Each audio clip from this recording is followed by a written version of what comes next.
नमस्कार, आर्य न्यूज देख रहे हैं आप। मैं हूं आपके साथ पल्लवी सिंह। राज्य शासन के द्वारा 25 आदिवासी बाहुल्य जिलों के स्कूली छात्र छात्राओं को निःशुल्क साइकिल प्रदान की जा रही है। इन जिलों में बांटने के लिए राज्य शासन ने 40,000 साइकिलें बुलाई हैं और इनमें ज्यादातर साइकिल जबलपुर जिले में भेज दी गई, जबकि जबलपुर जिले में साइकिल बांटने की योजना अभी लागू ही नहीं है।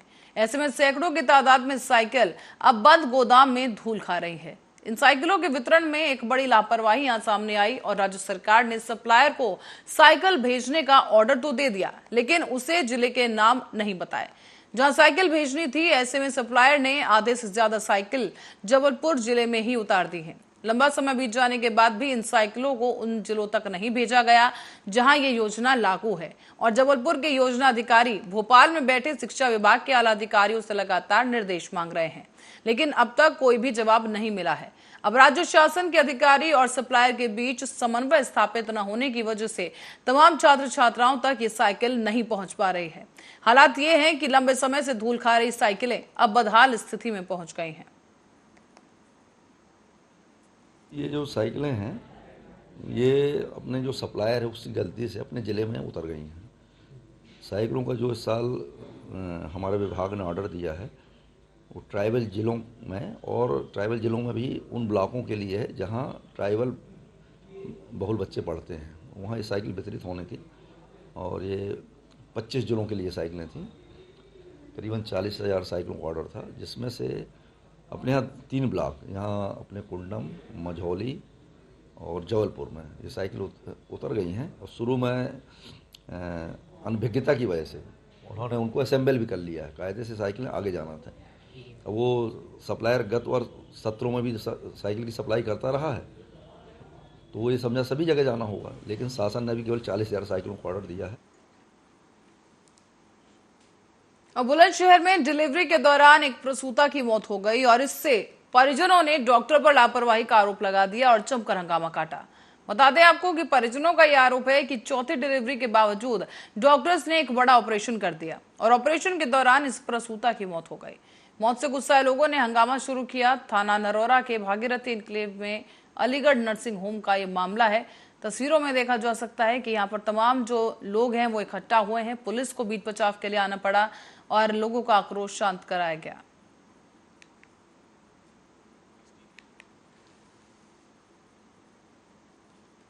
सपा नेता आजम खान का करियर बर्बाद करने के लिए अखिलेश यादव जिम्मेदार हैं और ये बयान देने वाले बसपा नेता इमरान मसूद आज भी इस बयान पर कायम हैं। दरअसल आज हरिद्वार दौरे पर रहे उत्तराखंड बसपा के नवनियुक्त प्रदेश प्रभारी इमरान मसूद ने मीडिया से बात करते हुए कहा है कि आजम खान की बर्बादी में सबसे बड़ा हाथ सपा प्रमुख अखिलेश यादव का है। अखिलेश यादव की अनदेखी के कारण ही आजम खान का पॉलिटिकल करियर बर्बाद हो चुका है। हरिद्वार में स्थित बसपा प्रदेश कार्यालय में इमरान मसूद का कार्यकर्ताओं ने जोरदार स्वागत किया है। इस दौरान उन्होंने ये भी दावा किया कि पार्टी संगठन को मजबूत कर साल 2027 के विधानसभा चुनाव में उत्तराखंड में बसपा की सरकार बनाने के लिए काम करेंगे। लगता है दिखाई देती है चीजें साफ दिखाई देती हैं। उनके परिवार के ऊपर केस हो जाए तो प्रधानमंत्री से भी मिलेंगे और बात करेंगे। और आजम खान की तबाही और बर्बादी हो गई तो आपकी तरफ से कोई एक्शन नहीं है। आजम साहब को तबाह और बर्बाद करने में सबसे बड़ा हाथ तो उनका ही है। हमें जिम्मेदारी दी थी, उसका निर्वहन करने का काम कर रहे हैं। आए हैं पार्टी को कि पार्टी के अंदर संगठन को मजबूत करें और उत्तराखंड के अंदर हम लोग 2027 के अंदर अपनी सरकार बनाए, इसी के लिए आज से काम शुरू करें। किस तरह से क्या कुछ खास रणनीति? अभी समय देखिए तो अभी एकदम ही तो नहीं, ओवरनाइट तो कोई चीज़ चेंज नहीं होती, समय लगता है। अभी 4 साल हैं, उसके अंदर बहुत मेहनत करेंगे और खड़ा। और संत नगर बुल्ढाना में भारत जोड़ो यात्रा के लिए जोरदार तैयारियां की गई हैं। राहुल गांधी के स्वागत के लिए सभी कार्यकर्ता जुट गए हैं और बता दें आपको कि भारत जोड़ो यात्रा के दौरान 18 नवंबर को राहुल गांधी एक जनसभा को संबोधित करेंगे। कांग्रेस की तैयारियों के बारे में प्रदेश कांग्रेस सचिव देवानंद पवार ने जानकारी दी। माननीय राहुलजी गांधी कन्याकुमारी ते काश्मीरपर्यंत जी यात्रा घेऊन निघालेली आहे, ती यात्रा या शेगावमध्ये 18 तारखेला दाखल होणार आहे आणि या ठिकाणी एक भव्य दिव्य असं एक मोठ्या सभेचं आयोजन इथं करण्यात आलेलं आहे आणि या सभेमध्ये जवळपास 5 लाख लोक वेगवेगळ्या भागातून संपूर्ण राज्यातून इथं जमा होतील अशी तयारी या ठिकाणी झालेली आहे। जे पोलीस प्रशासन आहे ज्यांना परवानगी देतील तेवढेच लोक त्या ठिकाणी जातील, कारण दर्शनाला तर राहुल गांधी जाणारच आहे, ही पवित्र भूमी आहे। और जलगांव से खबर है, जहां जिले में राष्ट्रवादी कांग्रेस पार्टी के विधायक एकनाथ खड़से पत्रकार सम्मेलन में गिरीश महाजन के खिलाफ जमकर बरसे।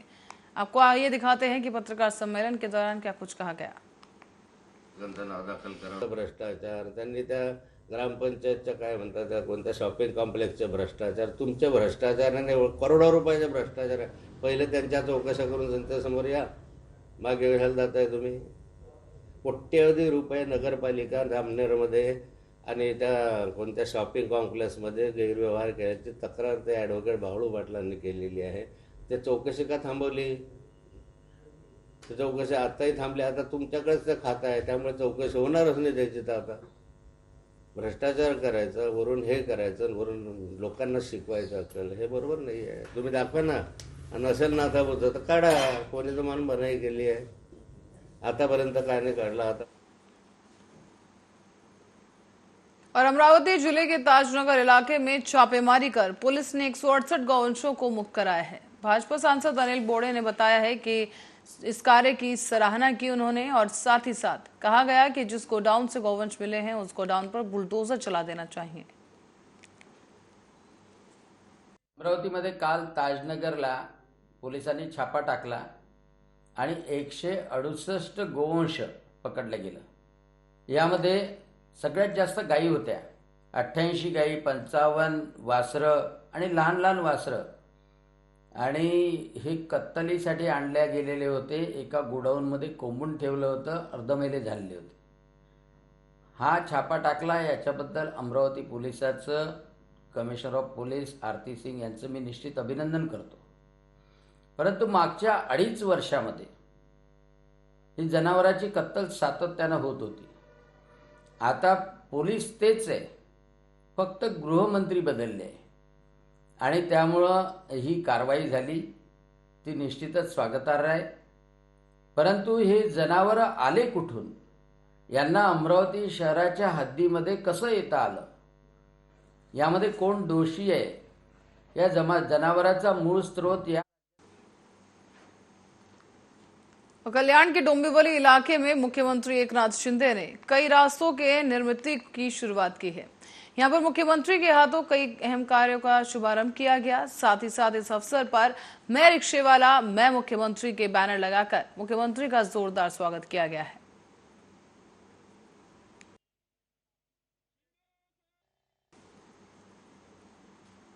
ठाणे जिले के विधि सेवा प्राधिकरण की ओर से लोगों में कानून के प्रति जागरूकता लाने के लिए जन जागृति महारैली निकाली गई। इस महारैली में ठाणे जिला सत्र न्यायालय के न्यायाधीश अनुसार अभय मंत्री ने लोगों का मार्गदर्शन किया है, और इस कार्यक्रम में कई लॉ कॉलेज के विद्यार्थी और पुलिस विभाग के कर्मचारियों समेत आरटीआई कार्यकर्ता, स्वास्थ्य विभाग के कर्मचारियों ने भी हिस्सा लिया। इस रैली के दौरान स्ट्रीट नाटक का भी आयोजन किया गया है। साथ ही साथ आप तस्वीरों में देख सकते हैं कि यहाँ पर ये रैली निकाली गई है, तमाम बैनर्स यहाँ पर मौजूद हैं, और इसी के साथ ही तमाम छात्रों ने भी इस रैली में भाग लिया।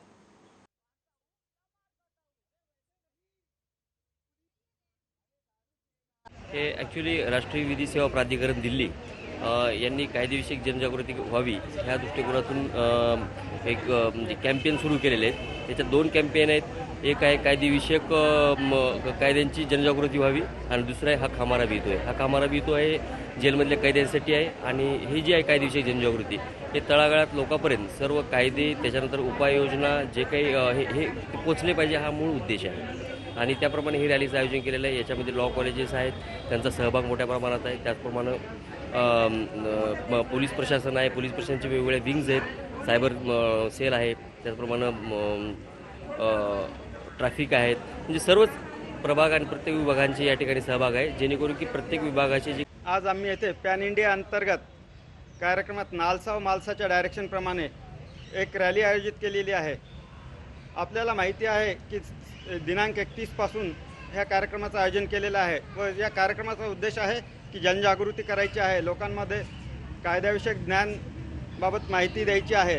आणि त्यामुळे आज आम्ही लॉ कॉलेजचे सर्व विद्यार्थ्यांना एकत्रित करून रॅली आयोजित केलेली आहे, त्या रॅलीचे आज प्रयोजन होते व त्याचं आज उद्घाटन केलेलं आहे. रॅली आत्ता सुरू झालेली आहे आणि त्या रॅली मार्फत या आज नॅशनल लीगल सर्व्हिसेस डे याच्या निमित्ताने जी रॅली ऑर्गनाईज केली आहे, याच्यामध्ये आम्ही सगळे महाविद्यालय सहभागी झालेलो आहोत. विद्यार्थ्यांसहित सगळे प्राचार्य आहेत. त्याच्यामध्ये ठाणा लॉ कॉलेज आहे, आनंद विश्व गुरुकुल विधी महाविद्यालय आहे, जय भगवान लॉ कॉलेज आहे, नंतर MS कॉलेज ऑफ लॉ आहे आणि सगळे विद्यार्थी जनजागृती हे करत आहेत की नॅशनल लीगल सर्व्हिसेस त्याचा महत्त्व आणि आजच्या काळामध्ये त्या महत्त्वामुळे जो प्रचार आणि प्रसार होणार आहे, जेणेकरून समाजाच्या सगळ्या घटकांकडे आम्ही पोहोचू आणि जी पंजाब के रामलला और स्थानीय बाईपास पर शनिवार की देर रात को दो कारों की आमने सामने टक्कर हो गई। इस टक्कर में भीषण सड़क हादसा हुआ और एक ही परिवार के 3 सदस्यों की मौत हो गई है।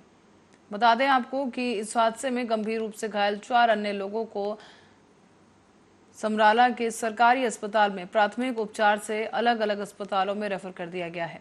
यहाँ उनकी हालत अभी भी नाजुक बताई जा रही है।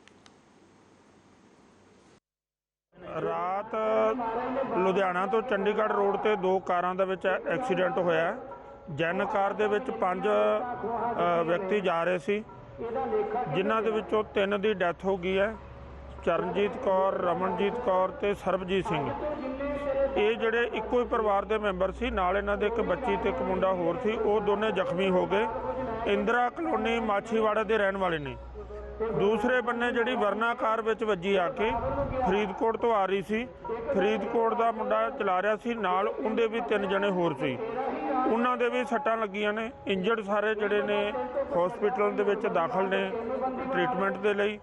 तो इहदे असीं जिहड़ा 304 ए तहत मुकदमा दर्ज कर लिया। उनकी तफ्तीश जिहड़ी और शाहजहांपुर से रिश्तों को शर्मसार करने का एक मामला सामने आया है। इसी के चलते एक महिला को अपने ही ससुराल में शारीरिक उत्पीड़न का सामना करना पड़ा।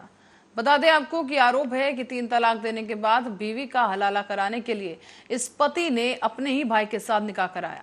इसके बाद देवर ने तलाक देने से इनकार किया और दोनों उसके साथ जबरन शारीरिक संबंध बनाते रहे। विरोध करने पर शौहर ने जान से मारने की धमकी दी है और पुलिस ने कोर्ट के आदेश पर केस दर्ज कर आरोपियों की तलाश शुरू कर दी है। मेरा नाम रुखसाना है। मैं मोहल्ला मेहमान शाह की रहने वाली हूँ। मेरा निकाह हुआ था सलमान से।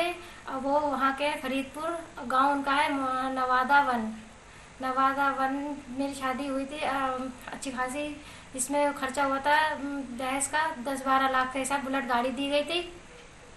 मुझे ले गए, लेकिन उनके जो थे ढंग नहीं सही थे। मुझे मारते पीटते आते थे। जब मुझे मारने लगते थे, कोई भी बात होती थी खाना पीने में मुझे मारना पीटना और लड़कीबाजी करते रहते थे। कभी कहाँ की, कभी बरेली की, कभी हम यही कहते रहते थे ये क्या चल रहा है। मेरे 2 बच्चे भी जैसे हो चुके थे। एक लड़की भी हमारे सबसे पहले एक लड़की हुई हमारी।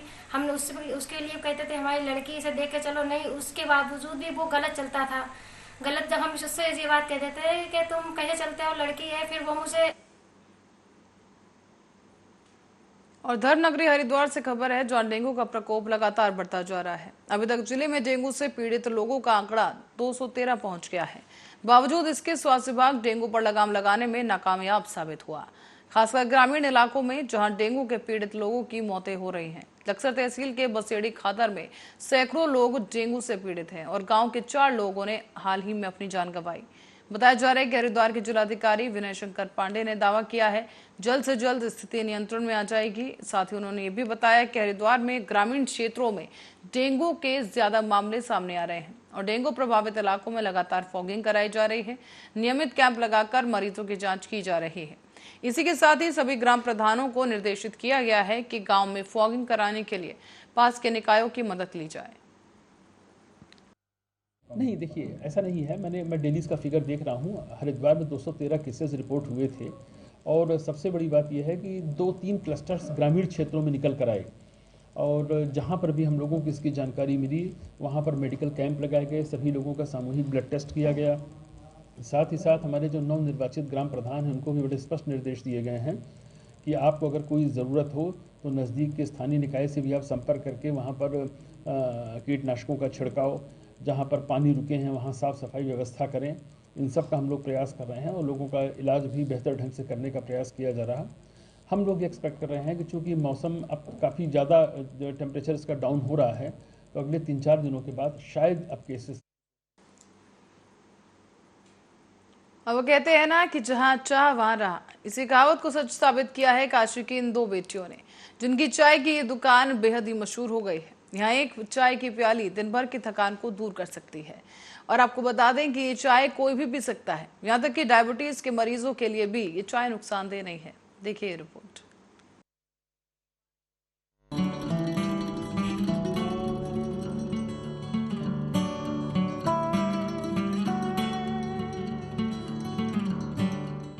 चलो हम लोग कुछ अपना मिलकर खोलते हैं। सर ये मेरी दोस्त है, ये इसका जो मेरा गांव है। सर गन्ने की चाय तो यहाँ के लिए तो बहुत ज़्यादा अलग है, वहीं से हम लोग की दोस्ती शुरू हो गई।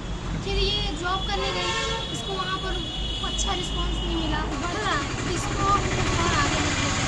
कहते हैं कोई काम छोटा या बड़ा नहीं होता, अगर लगन सच्ची हो और हाथों में हुनर तो पहचान बन ही जाती है। कुछ ऐसा ही विश्वास दिखा काशी में, जहाँ देश की बेटी आंखों में बड़े सपने लिए एक छोटी सी चाय की दुकान चलाती है। पर यह कोई मामूली दुकान नहीं है।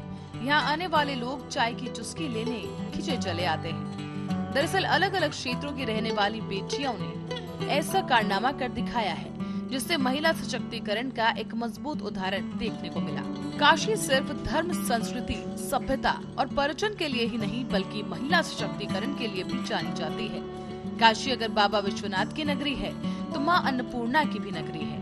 काशी अगर उस्ताद बिस्मिल्लाह खान के नाम से जानी जाती है, तो स्वर साम्राज्ञी गिरजा देवी के नाम से भी प्रसिद्ध है। और काशी अगर चाय के लिए मशहूर है, तो चाय बेचने वाली अब लड़कियां भी मशहूर हो चली हैं। जी हाँ, हम बात कर रहे हैं काशी की उन 2 बेटियों की, जिन्होंने मिलकर एक ऐसी चाय की दुकान खोली है, जिससे आने वाले समय में लड़कियों के लिए रोजगार के नए अवसर की झलक दिखाई दी। ये बात सुनने में शायद आपको अजीब लग सकती है, पर ये सच है।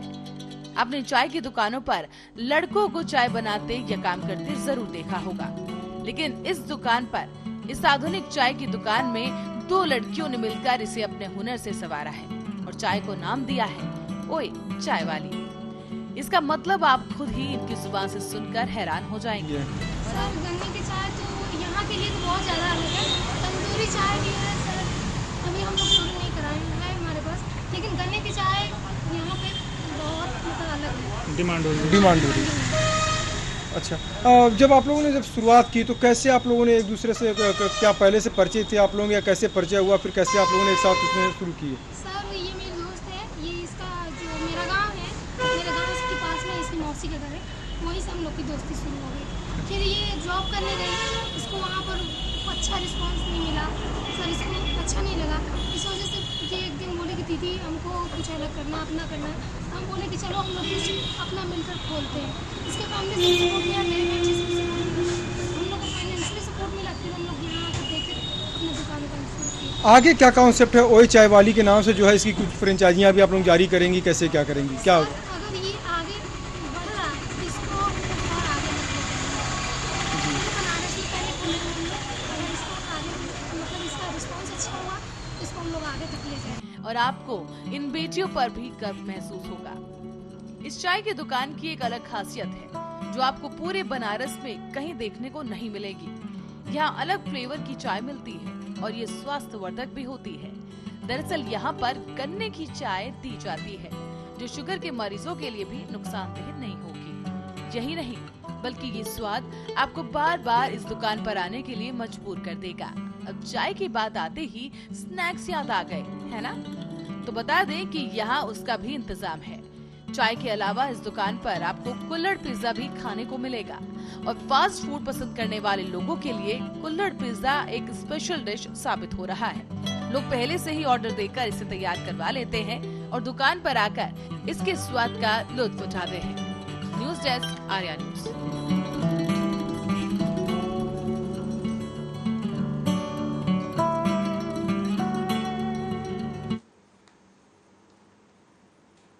और इसी खबर के साथ ही फिलहाल के लिए बुलेटिन में इतना ही। आप बने रहे हमारे साथ, देखते रहे आर्या न्यूज।